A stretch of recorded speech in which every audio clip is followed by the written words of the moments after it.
bersamamu dan bersama roh. Inilah Injil suci menurut Yohanes. Dimuliakanlah Tuhan.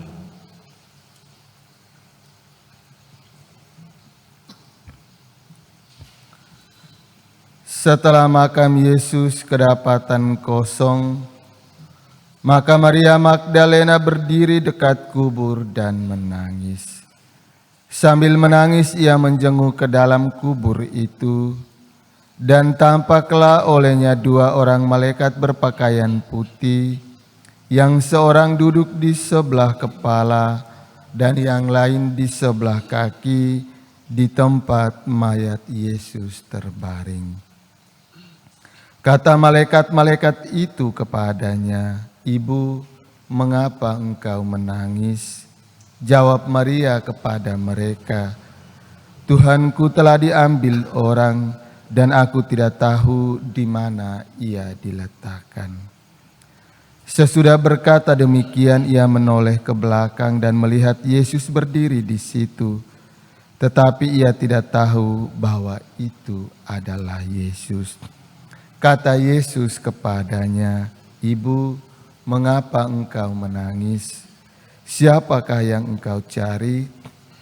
Maria menyangka orang itu adalah penunggu taman. Maka ia berkata kepadanya, "Tuan, jikalau Tuan yang mengambil dia, katakanlah kepadaku di mana Tuan meletakkan dia, supaya aku dapat mengambilnya."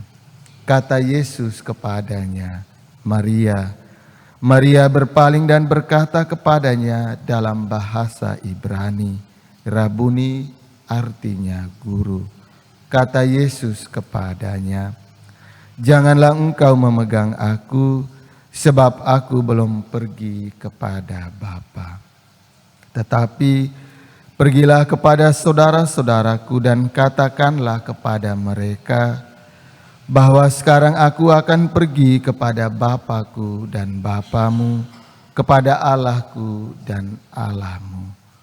Maria Magdalena pergi dan berkata kepada murid-murid, "Aku telah melihat Tuhan," dan juga bahwa Tuhanlah yang mengatakan hal-hal itu kepadanya. Demikianlah sabda Tuhan. Terpujilah Kristus.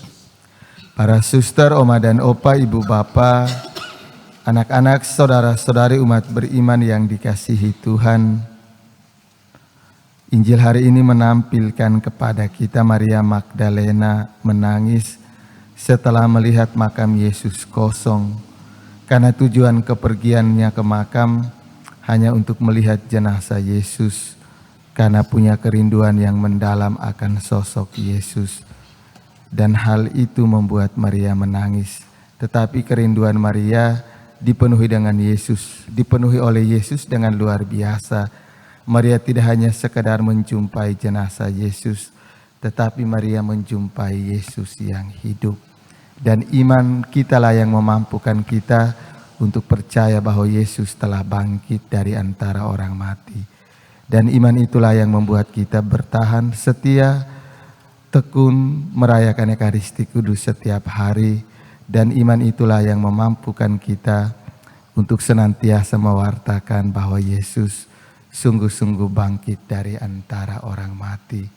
Maka sebagaimana tugas para rasul dalam bacaan pertama tadi, iman itu juga yang mendorong kita untuk pergi keluar dari zona nyaman, untuk menghadirkan Yesus kepada sesama kita yang lain lewat pikiran, perkataan, dan perbuatan kita yang sesuai dengan ajaran Yesus.